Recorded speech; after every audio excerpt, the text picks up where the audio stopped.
Hello, everyone. Thank you for tuning in to the New Mainstream Podcast, where we explore the impact of multicultural consumers on marketing and media. I'm your host, Mario Carrasco, and co-founder of Think Now. Hey, everybody. Welcome to the New Mainstream Podcast. Excited, joined today by Jose Abreu, Vice President of Digital Marketing and Streaming for the Latin Iberia Region at Sony Music Entertainment. From tech, strategy, music, culture, Jose has built a career at the intersection of innovation and storytelling, leading digital transformations that are reshaping how Latin music reaches and resonates with audiences across the globe. So, super excited. I'm a big fan of Latin music. So, in this episode, we're going to explore evolving role of data, rise of AI in music, and how Latin artists are driving global influence in a new digital era. Welcome to the New Mainstream Podcast, Jose. Thank you for having me, Maro. It's fun to be here. Excited for the conversation, man. Yeah, I'm excited because it's like, Latin music. Well, we know it's been around for a long time, but now I feel like it's reached a whole other level in terms of mainstream success, right? Which is incredible to see. But before we kind of dive into that, like, tell us a little bit about your career journey. I mean, you've had a pretty dynamic career from entertainment, digital strategy, now music. How'd you get here? What drew you to this space? Yeah, I have a very random upbringing when it comes to my career because I did start off in tech. I started off as studying electrical engineering and programming undergrad. I went to a school in New Jersey. I did a lot of programming. Went to IBM. After I graduated, I went to work for the Department of Defense. Right, so That's that was a random. project. Yeah, it's completely random. Every time I say it, there are people like, "What? What the hell did you come from?" And so yeah, I went as a systems engineer, working with projects for special forces, so just like explosive systems, all that stuff, and it was fun. It was an interesting, completely different world. But I went into got my MBA like a couple of years after doing that, and then started making the transition into music, where I started working with labels in New York with EMI that was in the time, and then doing a little bit of some internships at Universal, and then eventually made my way down to Miami, where I started working with Sony. I've been at Sony now over 16 years, which is crazy. I feel like the viejo here in the in the office. Um, but yeah, I've started off with always been in the digital side of the business. It started off more on business development, where really, like, especially in the region, there wasn't a lot of digital players.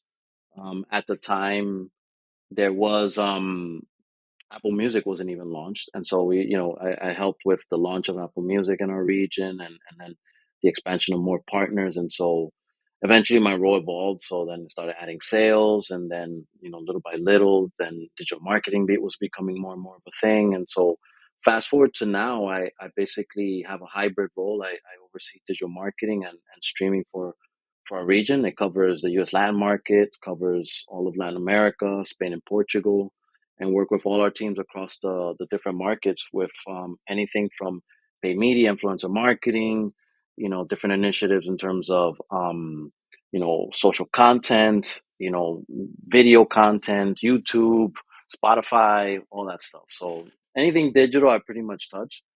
And it's the fun part, because the truth is that, like, everything, one, music in itself it's this animal that's constantly changing, but especially when you're on the digital side of things, like, you're never comfortable. Like, one minute you think you have it figured out, and then out of nowhere some other shit comes up, and you're like, okay, now I have to figure out this out, and so it keeps you on your toes. So to me, that's what's made it fun. That's it's and hard to kind of walk away from this.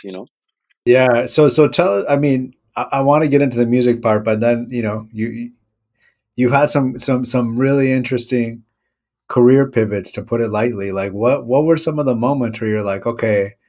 I mean, you have mechanical engineering, and you mentioned mechanical engineering, right? And or Electrical. electrical engineering. Yeah. Um, what are some pivots where you were like, okay, I want to go back to business school? Like, what are some things that happened, or that made you kind of pivot? Yeah, no, I mean, look, I've my whole life I've always had two kind of sides to myself. Very much into the arts. Like those people when you're younger, it's like I had a choice, and whether I go down this route or the other. And so I was very much had that path of always doing a lot of stuff creatively on the side. And but then for me, it was always about like trying to find a way of bridging the two things, art and technology. And so for me, especially when I was in college, I was in the middle of all the stuff that was happening with like Napster and all those different things that were out there, and I lived that era of all the free music and understand, and I didn't understand the meaning of that from a business standpoint and how that affects the creators, but for me it was just very disruptive. And while everyone was sitting there, saying, why are you going to get into music, it's a dying business or whatever, especially at that time, right? I saw it as exciting because it was changing, and for me, this idea that I can play with two passions in my life, which is arts and technology, and then merge them together. So for me, it was a no brainer to try to make that transition back. But I needed to learn like the basics. I was a pure tech guy. Um, when I went to business school, I didn't even know what revenue was or profit. I was so stupid when it came to business stuff that I needed to get like the basic business acumen, and then I purposely did it because I also wanted to just understand, okay, I need to get myself plugged into the industry, meet people, start building that story and transition. And it's not like you can just go from the Department of Defense to work at a label overnight. I had to kind of work on building that story and building the relationship. So it was part of the game plan, to No, say the least. I love that because as you were talking, it seems so disparate, your experience and your education, but then right away something clicked because just this week, it's funny we're having this conversation. I saw a video. I don't know if you've seen it. It's resurfaced of Sean Parker and I forget the other Napster guy, but they were young teenagers, if not early 20s, talking about the future of music, and they nailed it back Yep. then. And they nailed it, right? Where they're like, you're going to be able to stream every single song through this library, and like they knew that tech part. So yeah, so your experience wasn't too far off. You were tapping into something maybe you didn't even necessarily know, but that the tech was going to completely reshape music, and it has been, which is crazy. Yeah, I mean, the truth is that that's the other part when you think about technology and entertainment, right? Music is always, I would say, at the forefront of disruption because it's the most portable, it's the most intimate piece of content that you have. And so when it comes to any new changes, the first thing that gets impacted is like is that, right? Like it's music, like film and TV, it always it gets impacted as well, but it's a different type of way that's consumed, right? It's the theater, it's TV, and then all of a sudden it's just this other types of consumption patterns have to change. But music has always been in our pocket, right? And if you think about it, technology has always, and it's not just music. Technology always is something that continues to make changes across lots of different businesses, right? And if anything, what ends up happening is technology leans first, and then the business gets shaped after, right? So it's kind of like business has to catch up, and you make something, and then you have to find a way of making money off of it. And I think that's what ends up becoming the challenge, is that a lot of the stuff that's happened in the music industry and the technology in general is that people find new ways of consuming and creating content or consuming music, and it's not there's no business model around it. It's disruptive, and you have to find a way to make it legal, to make it work for the industry, so that the people who are creating music, the people who make a living off of this, have a way to actually benefit from it as well. And so it's constantly this tension between those two worlds. You know what I mean? 100%. And actually, I mean, referencing that video again, not only did the Napster guys talk about the future of how we're going to consume it, they also said almost exactly what you said, where like they're like, record labels will figure it out. Yeah, we're making it for free right now, but record labels will figure out how to monetize this at some point. And they have, and I know they're, we're going through a rough part, I think, in terms of the artist equation on that, on how artists, I'm talking specifically about Spotify and streaming, but it, I think it's going to reach a good place, right? So so let so let's talk a little bit about your role then. Like, what does a typical day look like for you at like what are you doing day to day? What kind of problems are you tackling? Yeah. Yeah, I mean, look, and work, the there's the day-to-day stuff for all the different artists and projects that we have, right? We have our big priorities, and we work with the main labels who are putting the music together and working the plans, and then helping them execute it across the world and all the different markets. And so we're like a bridge, because since I'm part of the region office, we're a bridge between what is the label and all the international markets. And so, the label is there to is the closest to the artist, to like what is the core vision that the artist wants to put out to the market. And so, they're looking for ways to connect with fan bases across the whole company and the whole world, basically. And the markets are there to ensure that happens, but they also need everyone has needs, and it's kind of like making sure that the both things are met, right? Does the artist have what they need and a clear understanding of what they need to execute and make a successful release? Do the markets need what they everything from the do they have everything from the artist's standpoint and from the label to support that release in their market? And it's this constant play on those things. And so we're constantly working with both, with the markets, with the labels, to make sure that we're supporting both teams, at to make successful releases for the artists. And then on top of that, there's also that things are constantly changing, and we just can't sit here and still do the same thing, right? Because again, digital is this thing that is evolving quickly. And so you can't just do the same kind of approach and expect that it's going to continue to give you the same results. So we have to be also looking ahead and saying, okay, where are things going? Where do we need to start pivoting? How do we start testing concepts so that eventually, once we're at a position that it makes sense, then we can start implementing some of those tools and learnings to be able to apply them in artist releases and artist projects. So it's a little bit of experimental elements for everything that's becoming kind of the emerging things that are happening in the market, and also just maintaining the workflows and the support for both the labels, the artists, and the market. So it it, Can you it talk is a little bit about defining the markets? Because I know you're Latin Iberia. What does that mean? Is that Latin America? And yeah. yeah, actually don't know what Iberia means. Yeah, no, no, it's a great question, because we throw out acronyms and phrases, and feel Yeah, like everyone knows it, and so it's like, um, yeah. So I'm based out of the Miami office. Our office, we oversee the U.S. Latin market, right? Which is of course anyone who consumes Latin music in the U.S., all of Latin America, right? The Caribbean, Puerto Rico, Dominican Republic, all those places, Central America, the big countries in South America, inclusive of Brazil, and then Iberia is basically the what is Iberia Peninsula in Europe, which is Spain and Portugal. Um, that's what I thought yeah, it was. Yeah, yeah.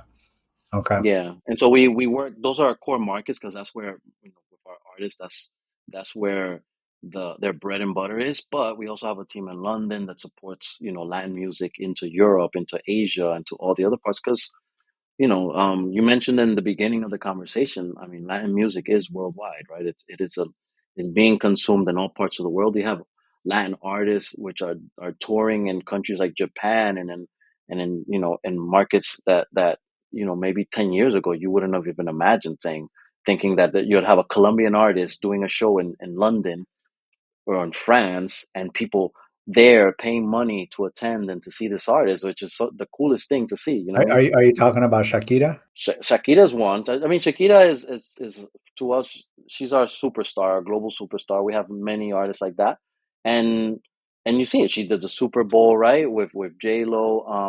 She is our one of our top artists that we have. But you have lots of different artists at all levels that are just really connecting with fans and folks across the whole world, which is super But by the way, cool. this is totally random, and I'm assuming you're a music buff, but I was having this conversation with friends, and I think I don't know of any other solo artist that has had number one releases for 4 decades like Shakira.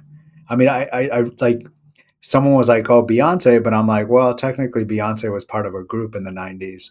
I Hmm. don't know if anyone's ever thrown out that fact, but I'm like, I have yet to know any other solo artist with 4 decades of consistent releases like Shakira. There's a couple out there. I mean, to be fair, but um, but yeah, I mean, she's up there. She's up there Yeah, as one. You know, it's not easy to be an artist and have longevity that you actually your career spans decades. You know what I'm saying? Because it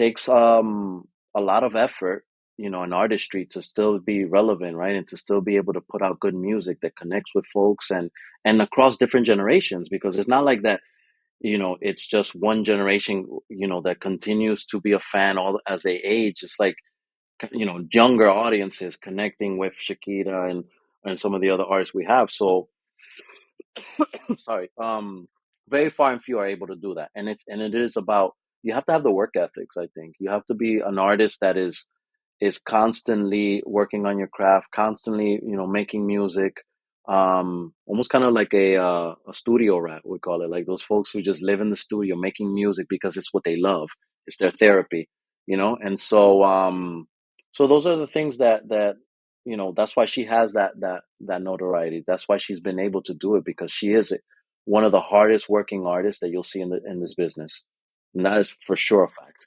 does Mexico fall under your purview as well? Yes, yeah, Mexico as well.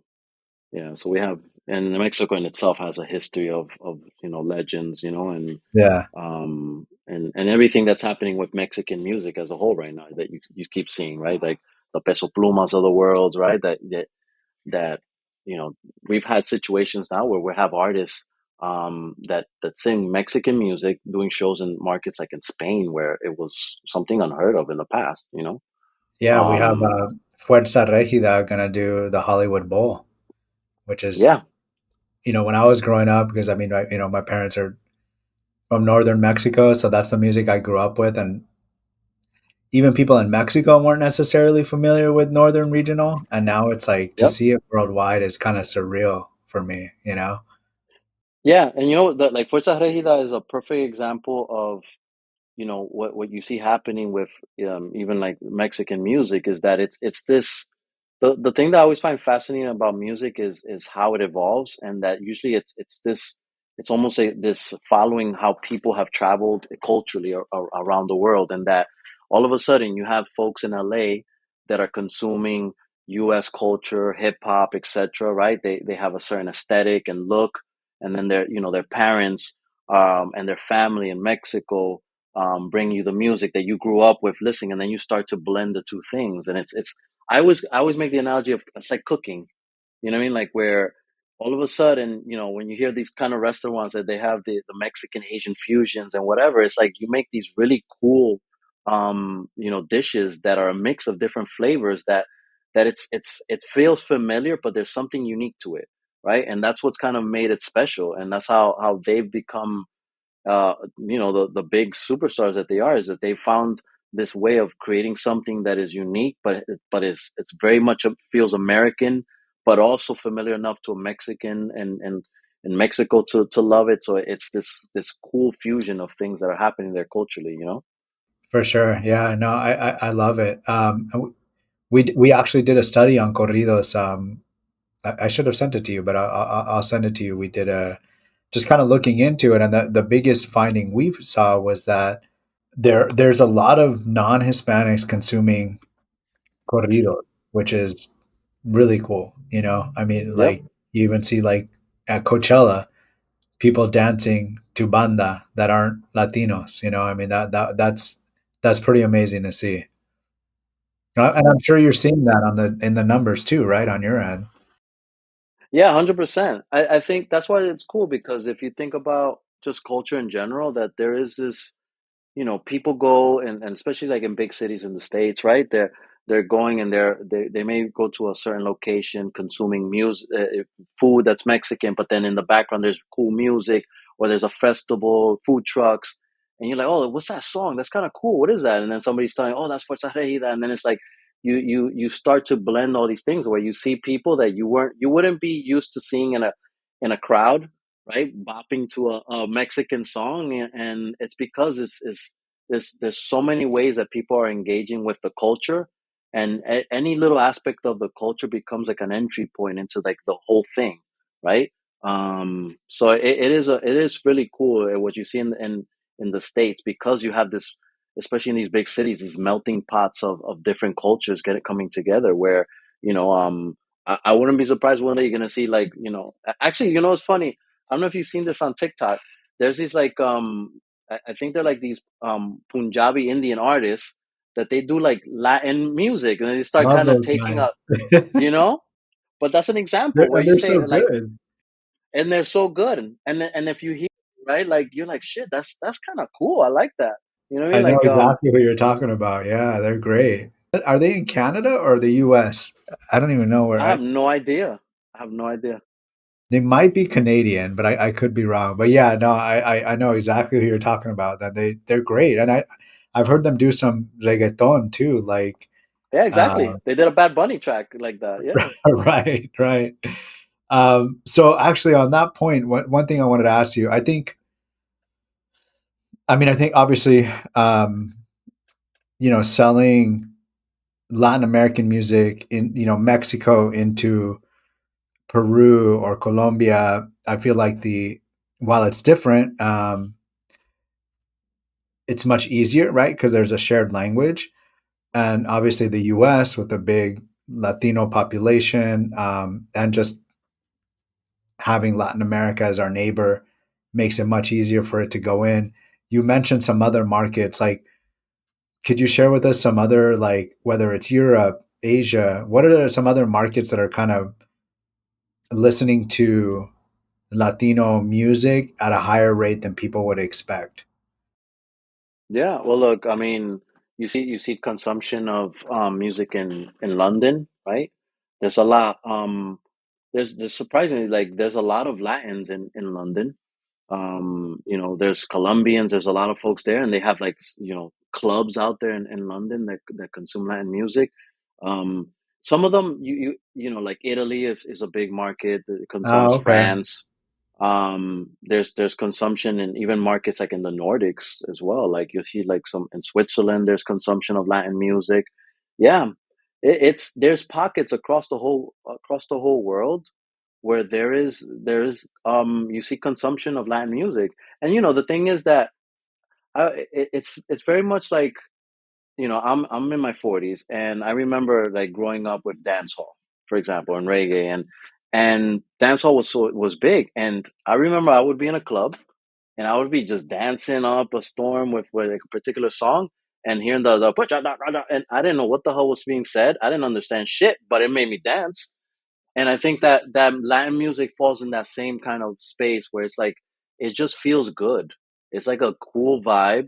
You go into a spot, you're gonna dance, you got your drink, and you're having a good time, and you're gonna and Latin music is associated to just feel good music, makes you want to dance. And I think that's something that it's boundless, because it's really not about the language. You don't need to understand what's being said. You just need to know how to dance, and that's it. You know what I'm saying? And that's where I feel like is the secret sauce of Latin music, that and how it kind of starts to plug into all these places in the world.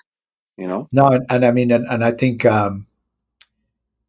dance hall is a really good example you bring up, because I think part of the appeal of Latin music, and we're talking about, I'm talking more about reggaeton, is that it incorporates Afro Latino beats, music, that's there's some shared DNA there that's kind of global, A that hundred that's percent. been in almost all our music.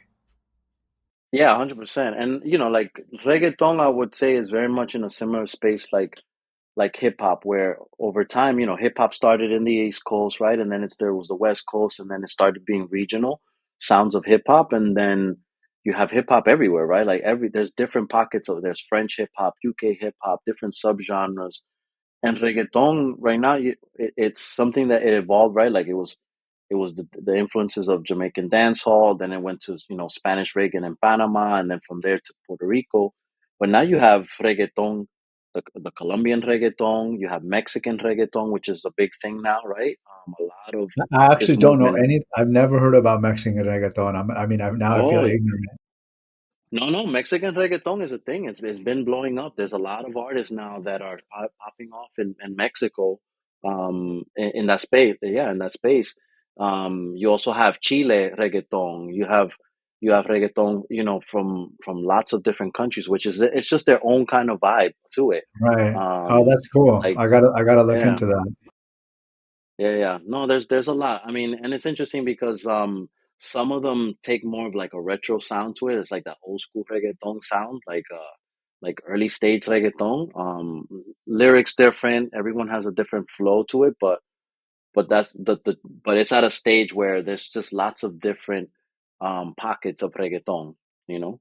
It's become more regional in the same way like hip hop, you know what I'm saying? Yeah, yeah, for sure. And then hip hop. Like I've been seeing a lot more of. Hip hop has been global for a while, but it's really interesting to see, for example, like rappers from India blowing up and doing their thing too. And it's like it's kind of amazing to see some of the coolest new artists are coming out of India, and yeah, it's pretty amazing. Yeah, it's I mean, if you think about it, like the one part that streaming did from a discovery and just like a consumption standpoint is that it kind of broke the barriers of listening to music, because before, like, if you wanted to listen to someone, right, if you heard of a new artist, right, like you had to buy it, right, or either hear it on radio somewhere that was very controlled. In streaming, you could basically just, if you see something that you came across and you have a curiosity, you just press click play and that's it. Like, there is no barrier. You don't have to buy anything to listen to it. And so all of a sudden, where, because it's fascinating when you think about, like in the space when it was vinyl and physical products and goods, music was very kind of like siloed. Like, there was very particular sounds that if and if you wanted to go and listen to like a certain sound in Europe, you have to go physically over there and buy it, right? And then bring it back to where you're from. Now, like, the music travels, so all of a sudden you get influences from anywhere. You all of a sudden hear something that's super cool from India, and then you say, I like that. I'm going to take a little bit of this, fuse it with my sound. And again, it's like cooking. It's like you saying you take a lot of different seasons seasoning, sorry, that you come across and say, let me try this. Let me sprinkle a little bit of this and see how this tastes. You know what I mean? And it just makes it so much more interesting, you know? For sure. And we're talking about regional differences. I'm curious, like what are you seeing in terms of like audiences, like younger listeners? Are there any kind of trends emerging there, whether in the US or Latin America? Like, what are younger people listening to, like Gen Z? Yeah, I mean, you can imagine everyone, like, for all businesses, right? They're all studying what does the Gen Z audience do, and then they sit with the microphone going like, you Millennials are know, old news now, man. yeah, it's Gen Z, and soon enough it's going to be Gen Alpha, right? Like, they're already starting to talk about Gen Alpha. What's interesting about Gen Z is that it's a different consumption with Gen Z, right? A lot of what's being looked across all platforms, and everyone's trying to figure it out is what's their kind of consumer patterns. They're a lot less about genres. They're more kind of genre fluid, right? So they mix. They're more about moods. They're more about, like, I think the best way of saying it is, like, like this kind of POV standpoint of music is like listening to music in your shower while you're sad because your boyfriend broke up with you, and then it's like that's how they can curate music, you know. Yeah, yeah. Because Um, when we were growing up, right? Because I think we're about the same age. Your identity was what you listened to. yeah, There was the rockers, and within the rockers, emo, goth. There was the rappers, East Coast, West Coast. So yeah. that's gone. Now it's emotions, right? You're not siloed like that. Yeah, you're not silo. I do think there's still cultures, right? Like, there's still hip hop cultures. There's still like lots of these subcultures. But I do think that it's a lot more. It's normal to just be not just staying in a silo of listening to that music, but you kind of consume little different things. But because you think about the looks and the styles, that there's a lot of different pockets of those things. But yeah, it is a lot more open than it was before, for sure. That's cool. No, that makes total sense. Especially, I mean, I'm on Spotify, and I see that sometimes, and I'll click on it, and it's like, oh, okay, this is cool. When you like pool party summer music, and you just kind of, it's like, oh, this works for that. So, I mean, another question that just like Gen Z AI, that I'm sure that's something you all are dealing with. I'm sure, I don't know if you've played around with some of the tools out there where you give it a prompt and it makes a song, or you throw in lyrics, right? Like, there's so many angles to it. I mean, from your purview, from the business side of things, like, how do you see AI impacting your business, and what are you all doing to kind of integrate it into your business model? Like you said earlier, right? Like, things are released, it happens organically, and businesses have to figure out how to monetize or work with it. Like, where are you at in that stage right now? Yeah, I think what you can see that's happening across the industry is that there's it's so new and it's evolving so quickly, but there's it's kind of trying to figure out guardrails around it, right? Because the truth is that AI and all these different tools, for them to be able to make, because I don't know if you've played with any of these tools out there. There's like Suno and like, which is one of the top kind of AI tools that you can make music. The stuff that kind of that you prompt and then that it whips out, it's like it's really fucking good. Like it's like holy shit, like this thing has like a nice arrangement. You say I want a reggaeton, song with a guy doing polka, and southern accent talking about tacos in the river, and they'll just put a full blown song with arrangements and everything in a matter of seconds. And but the thing is that all these AI platforms, they all need to learn, right? They're constantly, they have to feed off of different sources to be able to have like this super IQ to be able to create these things. And what they're learning off is learning off of all the history of music, right? And so you can imagine that it's we have to be able to put guardrails in place to ensure that you know that how does this fall back in terms of a benefit to the creators who make this stuff, because then all of a sudden if someone can mimic a an artist that has invested what do they call it, the 10,000 hours of the craft to make their music, and this AI can come in and just take it and give it to someone who has not invested any time to make something very similar. It's not fair for the creative community, right? And so part of the job and part of the debate that's happening is like, well, what are the laws that needs to be in place? How do we protect human creators so that way there's a distinction between the two, and that you don't have companies that start to build these businesses off the backs of a whole community of creators that put in the work and the sweat and tears to actually make their craft. And so I think that's where we're at right now, is really figuring out those parameters. There's like in the UK they've started putting some laws out there that are very controversial in terms of the artist community. There's lots of stuff being discussed in the States. There is about putting together the laws to protect. But I do which think which that is good, right? Because, like, to your point, we're dealing with it in the market research industry, right? And yeah, like, synthetic data is a big thing where you're training it on data to act like respondents. It's the same thing where it's like, well, you're using our data though, right? Like, how are we compensated for the ones that did the study? So yeah, exactly. yeah, E- Exactly. Like if it, for an AI system and a platform, music is just data, right? It's like it's not looking at it as for what it is and represents culturally and from a human level standpoint. It's just data, and it just absorbs it quickly. And so it's the same thing. You can look at it from many instances. It's like if some company comes in. I mean, look at what happened with the stuff with the DeepSeek and OpenAI, where you can have another AI company just feed off of another AI company, right? And so there has to be guardrails around all these different things. And so that's where we're at. I do think that, it'll get figured out, because it has to, because there's just too many stakeholders involved for it to just kind of be done passively. But then I do think when it comes down to what's going to happen is that it's going to be another tool. It's just another tool for artists to leverage to make more music, right? And to be able to to just adjust their craft and take it to another level, right?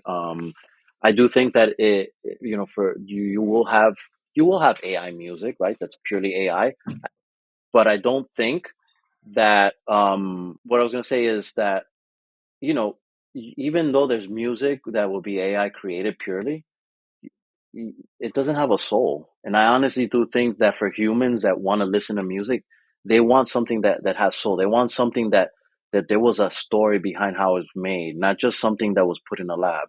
And so, yes, will there be people that are going to consume music that was made in a computer entirely with no one behind it? Yeah, but I think it'll be more casual. I do think that you'll there's always going to be a space for music made from real people with real stories that make you connect, because music is not something that you listen to or you buy because of a rational decision. It's an emotional connection, and so I'm not afraid of AI. I think that it's just going to allow artists to make more music and really be able to to steer their creative vision better, you know?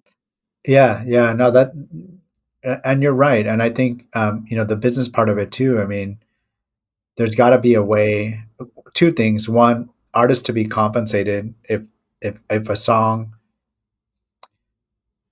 is inspired by them in some, whether it's a fraction or learn, they have to be compensated for that. So there's a way for them to make money off it because they trained it. Exactly. And two, Hmm.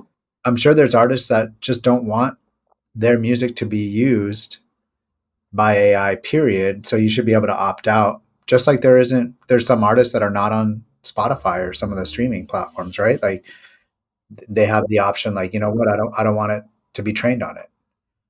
Exactly. And even things like how, like right now there's debates on how do you define copywriting, like the copyright of something you use with AI. When is it like something that you can copyright, but when is it not?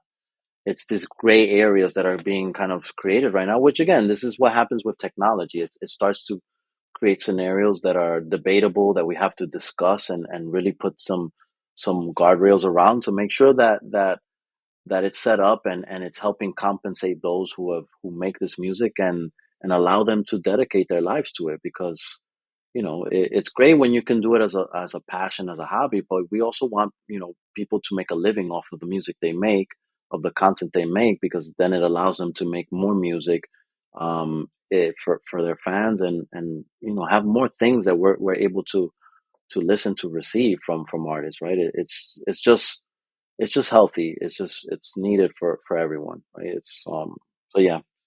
On that note, what excites you about where music, culture, tech is going? Like, what are some things you're seeing, some trends that you're like, man, this is going to be great in 3 to 5 years? It's a good question.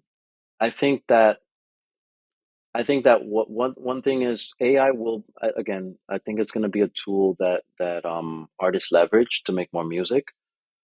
I do think that we're going to have lots of music, more music than ever, because you can feel it, right? Like I don't know about you, it's like every Friday I sit there to say, okay, what's out, and it's like there might be a couple albums, and I'm like, oh wow, oh fuck, oh yes, oh, and then you just don't have enough time in the day to Right. consume all the music, you know.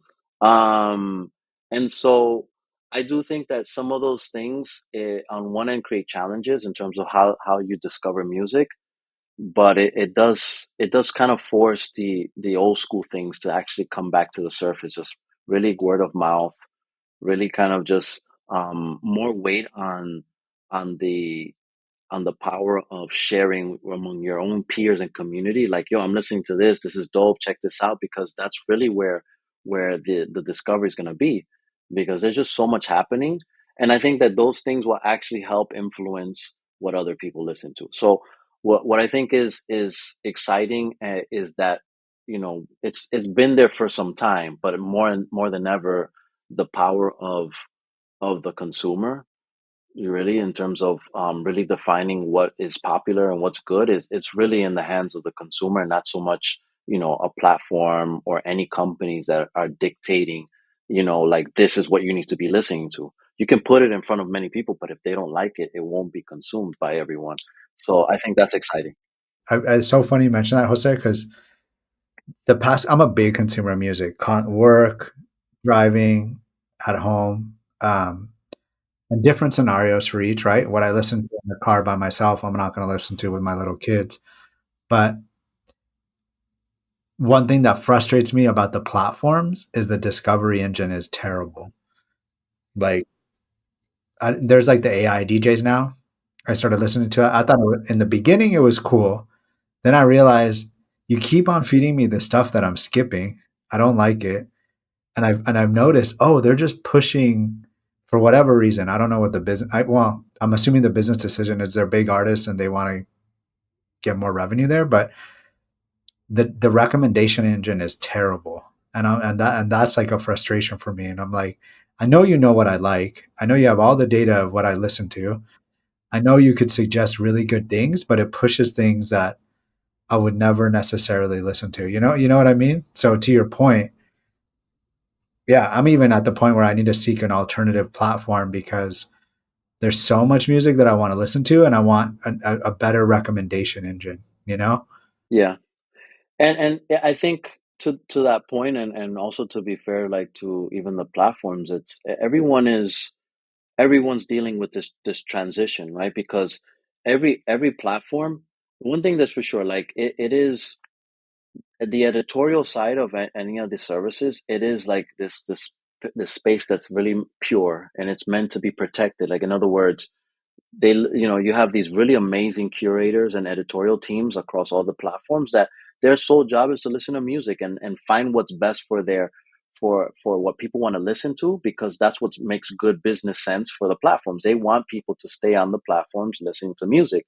So that's their core job, is just to make a great listening experience. But the challenge becomes, when you have so much music coming in, even the editors it's hard for them to sit there and listen to all the music that's coming in. So you have to find, it becomes almost impossible for any human to really consume all the music and then be able to curate it in a way that is realistic for one person to do, or even a team of people. And so I think that everyone has to lean into technology to do it, because of the influx of so much music.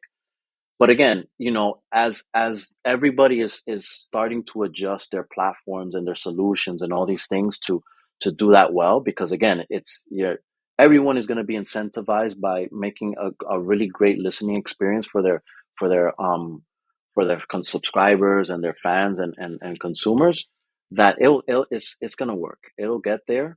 There's tweaks to it, and it's going to come off of indicators like that it's they're going to be able to know. And this is not, I'm not saying this because I have some inner knowings or whatever, but like, I'm just basing this off of intuition, that they will have all the different parameters in place to identify, like, okay, you like this kind of music, we'll see other clusters of people who like that music, and we're going to share something that we think is going to be mostly in your lane, that you would probably like.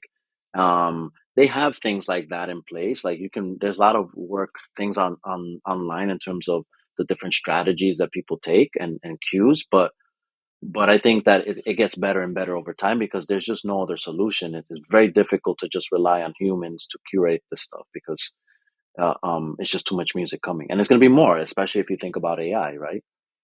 Yeah, yeah. Because I was thinking of like randomly. I don't know if they collect this data or not, though. But in my car, like I think a good indicator if you like a song is like if you turn up the volume. And I'm like, I want are they capturing that? I don't know.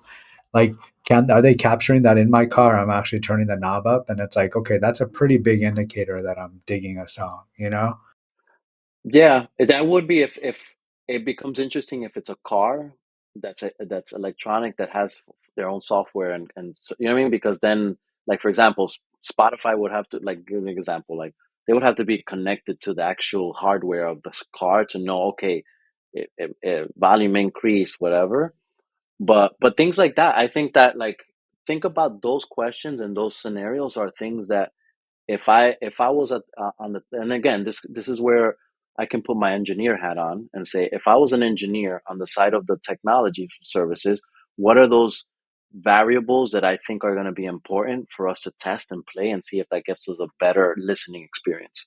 And I think that there's a constant testing of what is the best way of serving the best music for folks. And I don't think there's any perfect answer.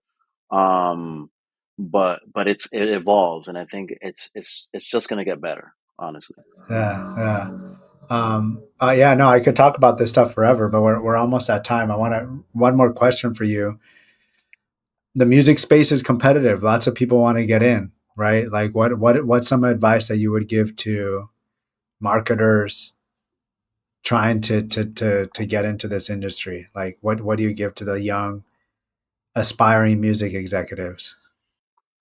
What I always tell people is, the great thing right now is there's so many amazing, talented artists, both signed, independent, that if you really want to get into the space, is just start to, one, really do the research, learn the business. There's a lot of stuff out there, but just, you learn by just doing. Find someone online that you really like and you think they're dope, whether they're in your city, and just start reaching out to them and say, hey, I love your music, I really think that you're dope, and I can see you being taking it to another level, and I'd like to help you, whether it's like doing like helping you with your marketing plans, or how do I help you promote more. I'm a promoter in a party, I'm gonna start, you know what I mean, like, find ways where you can do what you do, and at the benefit of an artist or someone that's out there. And that's the way that you're going to start to kind of really get yourself connected, because the industry is a very small, it's a to be real, it's a niche business, right? It's and it's an expertise that's very particular. And I think it's just about getting yourself into that space, because once you're in that space, then you start connecting with folks, and you start knowing, and then, like, oh shit, yeah, Mario, I met you in his space and whatever, and then all of a sudden you're in the space, you're part of it. And you can hear constantly so many stories of different managers and folks that, when you ask them, oh, what was your story? How did you become manager of this big superstar? Well, when we were, I just thought they were cool, and I just wanted to help them out. And then all of a sudden they were helping them out. And then things kept growing and growing, and they grew with them until the point where they all of a sudden are multimillionaires, and they're part of a big, big machine. And so I think it's just about leaning in, and there's plenty of artists out there that need the help. And there's so much talent on the business side, on the marketing side, that artists can leverage. So I think that's the best way to do it. I like that. Just and what's cool about that is, like, if you're passionate about the music and the person, like, that's the best way, right? It's not gonna doesn't feel like work at that point either, too. 100%. Honestly, that's probably the one of the biggest indicators of who's the right person for a job when there's opportunities out there. Is like, everyone, the music industry is sexy. Everyone loves music, right? It's a very intimate, personal thing. And I always say, you like music, it's like liking food. It's like, I mean, you gotta eat, you have to feed your ears, right? And so, but it's really comes down to, well, how passionate are you? Like, what are you doing in your personal life that shows that you're passionate? And that's usually the one of the top indicators of the right candidate for someone that's looking for job opportunities in this space. Yeah, for So sure. No, that's great advice. Jose, thanks very much so much for joining. This was a great conversation. Thank you everybody for listening. If people want to connect with you, learn more about you, what's the best way to connect with you, Jose? well, I'm on LinkedIn for like more business stuff. Just my first name and last name. And on Instagram, it's Jose, Hozaii at Instagram. That's where I'm at on my personal side. So Awesome. Thanks again. Thanks everybody for listening. Tune in for the next one. Thanks to everyone listening in. To get more multicultural insights, check us out at thinknow.com and follow us on social media. You can also subscribe to this podcast on your favorite platform.